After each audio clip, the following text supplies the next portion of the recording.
it warm? It is. Hello, Claire. Hello. Hello. How are you? Yeah. Okay. My first time here. So Welcome. well, Welcome. first I've been on a call and watched, but first time speaking. So. First time welcome to being in the spotlight. Welcome to being in the hot seat. Yeah. My question is, it's about I'm late diagnosed ADHD, probably got a bit of autism thrown in the mix as well, and it's just about how, when things could be slightly different or similar, or what's fetterable and what needs supporting. So I often find I've got that people pleasing tendency, which I recognise is like trauma and stuff as well, but also there's that ADHD thing with like the overactive default mode network.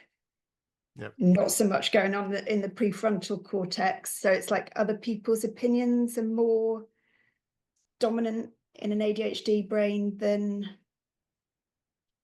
your ideas of self in time. So it's like how much kind of needs support and how much is sort of betterable. Well, I think that everything needs support. I think everything needs support. That the most complicated thing of being late diagnosed is that we have really learned how to master masking. We are so good at that. I mean, we have spent a full life trying to fit in and becoming a chameleon and changing colors and the way of speaking and even accents when we speak with different people. I mean, there's like no solid I anywhere because we are so Play-Doh with people because we're late diagnosed, right? So the first step is definitely finding out who you are. That's the first step. Finding out your preferences, finding out, oh, this doesn't feel good. No, I don't want to eat with that spoon. And really just be loyal, finding out who you are, because it is about bloody time. You know, so that's the first thing. When that happens, when you explore who you actually are, you're going to find so many situations where you just want to people please. But when you people please, notice why you want to do that. You think that it's because you need to, and it might be that you need to buffer so they won't be angry or they won't be annoyed or they won't be, because you're too much and you're too erratic and you're too flapsy hapsy with everything, and we are, we are being autistic and being ADHD, we are a weird kettle of fish, we are very, very acquired taste, right? So part of that, realizing the people pleasing part, is really truly acknowledging that is a delusion. You cannot be yourself and fit in. That those two can't exist in the same universe. What you can is to acknowledge that, okay, I will never be beige. It will never ever happen. I will never be neurotypical. I will never be good at socializing, drinking water out from a cup. All of those tell lies, all of those things that we are just not good at. But in that, there's also a lot of, in the autistic groups I've been in, that is what the main conversation always is about. It's about that loneliness that happens when we realize that we do not fit in. The group we have tried to fit in, there's a group of square people, and you are a ball, a beach ball, or a bouncing ball. And you no matter how much you try to fit in, with the squares, you just don't. You just don't. And there's such a feeling of loneliness when that happens, when that truly hits. There's such a feeling of loneliness. And then you turn to the internet, because online, we are so many late diagnosed. You have so many late diagnosed brothers and sisters out there, and particularly in our community, for some reason we are magnets to late diagnosed people. Yeah, I'm on Discord as yeah. And I think it's because I'm very open about being autistic, and you're an autist whisperer. So I think in our community, you can really be as beach ball as you want to be. You can really be as round as you want to be, and air all your frustrations and make sure that you fill your Instagram feed with other ADHD and autistic people. So that is all you see. Because then all of a sudden you will have created around you a full world of beach balls, and suddenly the squares are not really, it's not really something you are aiming for anymore. But the paradox about all that, we actually talked about that I would like to start a series where I talk about autistic awakening. Because the paradox in it is that you need to have a solid self. You need to know who you are first. Otherwise, the self can't drop. That would just be cruel. And we have spent our entire lives. Yeah, it almost feels like myself is created by other people's opinions of me, and that's the self that it's almost that I'm trying to detach from. Yes. Yeah. And it is actually said many times in many different ways that the way, and that's for all of us, the way that I am in the world is created through other people's opinions about me. And it's one of the reasons why it can be so difficult to, for example, break out from crime or break out from, addictions, or because you are in a group where you are maintained in who they believe you are. So you can't really develop into who you actually are. And when we sit and talk about who I am, I know that there's a lot of people that are, choking in their coffee and can hardly be in a room where we talk about that. But it is about that, truly acknowledging how your nervous system is, how your brain functions, how your chemistry is released, because that is what is shaping that personality that there's no attachment to, and there's no I anywhere, and there's still not any of that. But there is certain very predictable reactions happening, with loud sounds or particular colors, or the nervous system and the chemistry is reacting. So acknowledging that just makes sense. It doesn't make it's absolutely illogical to go like, but there is no I, so now I'm gonna sit outside in minus degrees and freeze to death because there's no I. It doesn't matter. It's just silly. Just silly bugs. Yeah. So Sorry, I keep interrupting. No, go on. No, I see it as like it's the different operating system. Like I'm not an iPhone, I'm a Samsung, so I've got to work with that. But yeah, I think it's like, I wonder, will it ever be that I don't know. I always seem to put other people first, and does that ever change, or is that something that I have to actively support? Or no, of course it changes the moment you realize and truly acknowledge that I'm not square. You will not try to make people see you as square anymore. But you need to walk through that, and you need to do that by all the small things where you just acknowledge, and I'm also one that, wear hat on Wednesday, or whatever you come up with, whatever works for you. I'm always one that wears these type of shoes and don't eat with that spoon, and have those things that just makes you feel comfortable in life, where other people might have, but that's just silly.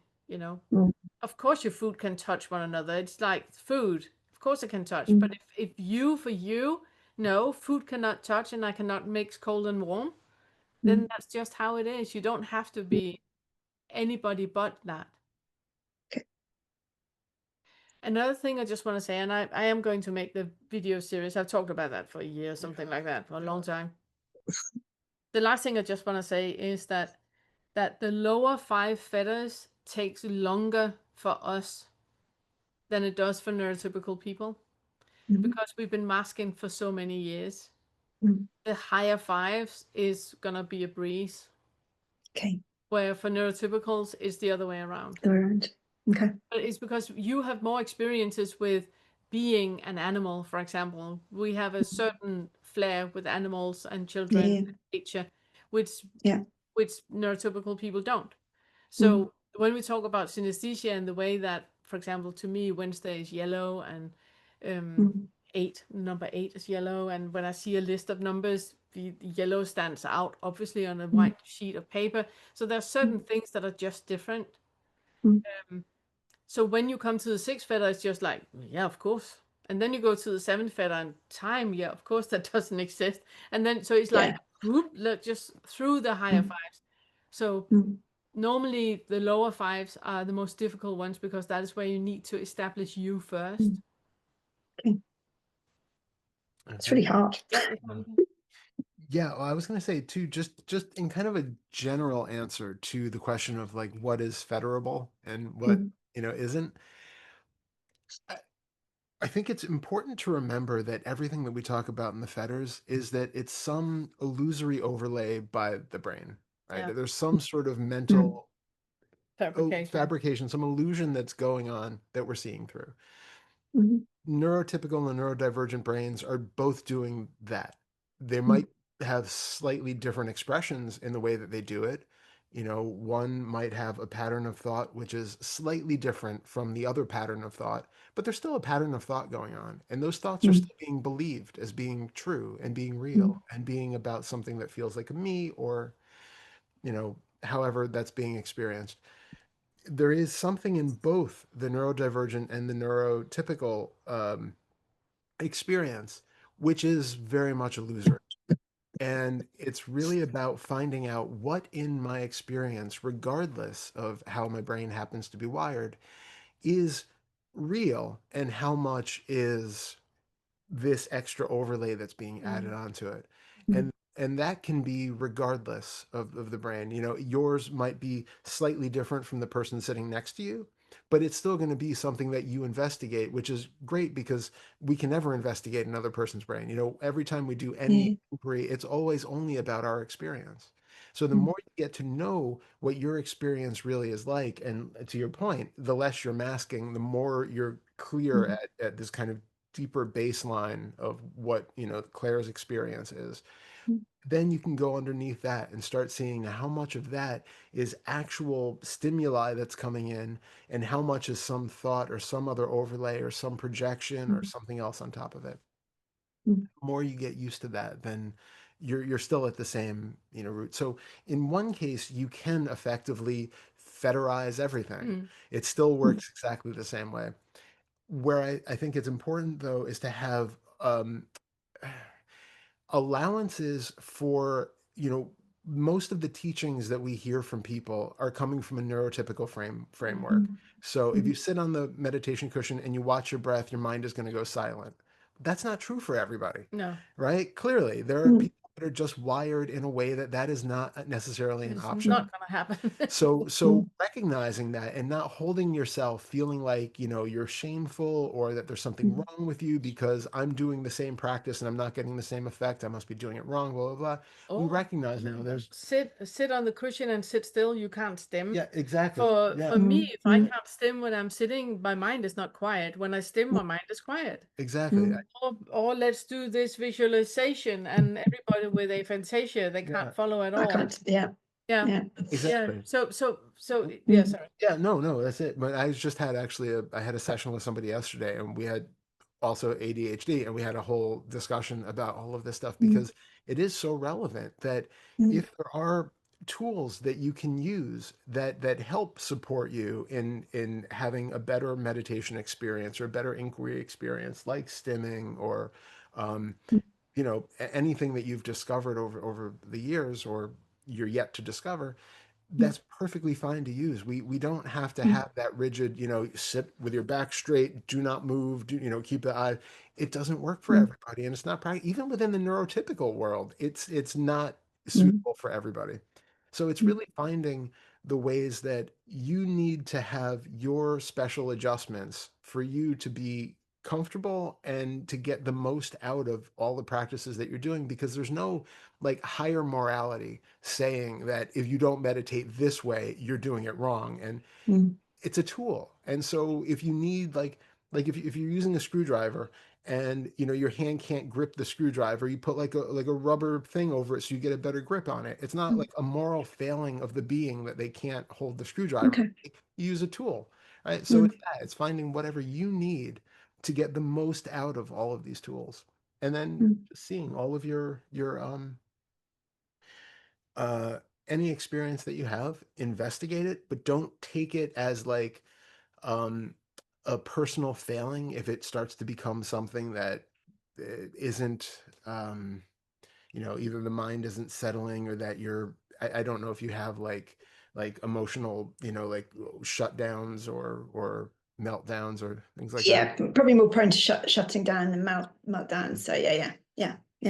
So very relevant to keep that. You're not going to fetter your way out of that shutdown that way. So be respectful of that. Know your needs and honor that. So and surround yourself with people. I mean, I can feel my nervous system is so different now after being with Todd than it was my entire life.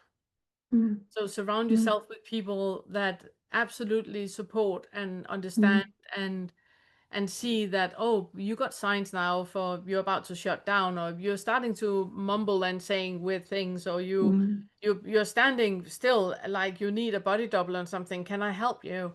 So surround yourself with people that can support you in where you are, and then the entire process is going to be so much easier. So find a no, that's really yeah. It's I find it hard to say when you're neurodivergent, you're almost like this smaller voice, or one or two voice in a sea of other voices that are saying doing it this way, and it's quite it's difficult to sort of turn around and say, actually, it works differently for me. And I'm still getting to grips with that, I think. So it is and we are starting to become more and more aware of it. I know that there's lots of those diversions. Oh, but it's because of vaccines, and it's because of neglect from the mother, and so many things. No, it's not. It's about pruning synapses in the brain. When the brain is when we're born, there's a normal pruning happening about synapses. A synapses is where that is picking up signals, right? And that pruning is not happening as much in an autistic brain. So we pick up on everything because we have synapses ready to go and pick up on everything. So it's just acknowledging, I got more synapses, I need more quiet time. I need more alone time. I need to withdraw myself because I have seen 10,000 things more than anybody else in this room. I have heard 10,000 things more than anybody else. And I remember when Zoom happened, during the pandemic, and everybody was, at home, I have always experienced it being so stressful being in a room full of people because I hear all sounds equal. So I struggle understanding what one person is saying because I can't. Neurotypical people, they can hone in on one person and only hear that. But then Zoom happened, and people didn't know how to mute. So they were sitting, 100 people with their microphones on, and the neurotypical people were like, could you mute? I can't hear what is said. I can't understand what I was said. I was just going like, yes, finally. Now you guys knows how it feels. Now add smells to that, because it's exactly how it feels for us to be in a room. We have everything equal. And that just drains because of the synapses in the brain. It just drains. You need more time. You need more quiet time and downtime, and you need to do things that kind of recharges yourself. Yeah. Thank you so much, and welcome. That's all right. Yeah, no, lovely. Thank you ever so much. Thank you so much. Thank you. Bye.